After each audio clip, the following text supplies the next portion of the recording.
বাংলাদেশের cricket fan সহ সবার মনে যেই শঙ্কা ছিল শেষ পর্যন্ত সেটিই সত্যি হলো ক্রিকইনফো নিউজে। মঙ্গলবার রাতে ক্রিকেট ভিত্তিক ওয়েবসাইট ক্রিকইনফো একটি প্রতিবেদনে জানায়, টি-20 বিশ্বকাপ খেলতে হলে টাইগারদের যেতে হবে ভারতে।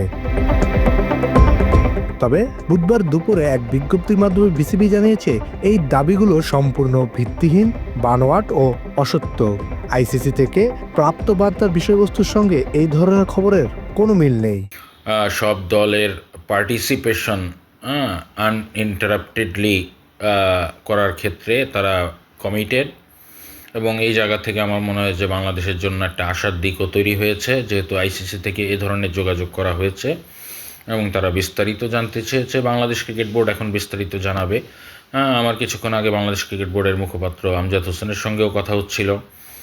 তিনিও বলছিলেন যে আমরা নিরাপত্তা ঝুঁকির কথা আগেই জানিয়েছিলাম, এখন সেই বিষয়ে বিস্তারিত আইসিসি জানতে চেয়েছে, আমরা আবার নতুন করে সেটি জানাবো। বিসিবি জানিয়েছে, ভারতের মাটিতে টুর্নামেন্ট চলাকালে বাংলাদেশ জাতীয় দলের নিরাপত্তা ও সুরক্ষা নিয়ে যে উদ্বেগ জানানো হয়েছিল সেই বিষয়ে আইসিসি ইতিবাচক মনোভাব দেখিয়েছে।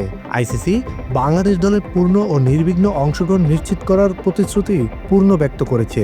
পাশাপাশি তারা জানিয়েছে, নিরাপত্তা পরিকল্পনার অংশ হিসেবে বিসিবির দেয়া মতামত ও পরামর্শ গুরুত্বের সঙ্গে বিবেচনায় নেওয়া হবে। বিসিবির ভবিষ্যৎ পদক্ষেপ কী হবে তা জানিয়ে বিজ্ঞপ্তিতে বলেন, বাংলাদেশ ক্রিকেট বোর্ড জাতীয় দলের নিরাপত্তা এবং খেলোয়াড়দের সুরক্ষাকে সর্বোচ্চ অগ্রাধিকার দেওয়ার বিষয়ে তাদের অবস্থানে অটল রয়েছে। 2026 টি-20 বিশ্বকাপে দলের সফল ও স্বাচ্ছন্দ্যপূর্ণ অংশগ্রহণ নিশ্চিত করার লক্ষ্যে বিসিবি, আইসিসি ও সংশ্লিষ্ট কর্তৃপক্ষের সঙ্গে পেশাদার ও সহযোগিতামূলক উপায়ে গঠনমূলক আলোচনা চালিয়ে যাবে, যাতে একটি সন্তোষজনক ও বাস্তবসম্মত সমাধান খুঁজে বের করা সম্ভব হয়।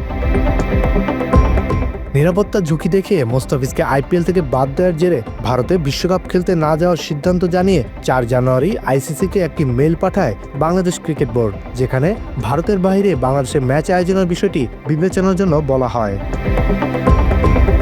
এদিকে বিসিসিআই থেকে আগেই জানানো হয়েছিল, ভেন্যু পরিবর্তন তাদের জন্য অসম্ভব। মূল কথাটি, দেশটি কোনোভাবেই বিশ্বকাপের ম্যাচ আয়োজন হাতছাড়া করতে চায় না। তাই তো চারদিকে যখন চলছে নাটক, তখনও চলছে ইডেনে বাংলাদেশের ম্যাচের টিকিট বিক্রি। হাতে খুব একটা সময় নেই। আগামী 7 ফেব্রুয়ারি মাঠে গড়াচ্ছে এবারের টি-20 বিশ্বকাপ। এবার দেখার অপেক্ষা কি হতে যাচ্ছে বাংলাদেশের টি-20 ভাগ্য। নিজেদের সিদ্ধান্তে অটল থাকবে নাকি অনুরোধ মেনে ভারতেই খেলবে বিশ্বকাপ। কাজী পাপ্পু, বাংলা এডিশন।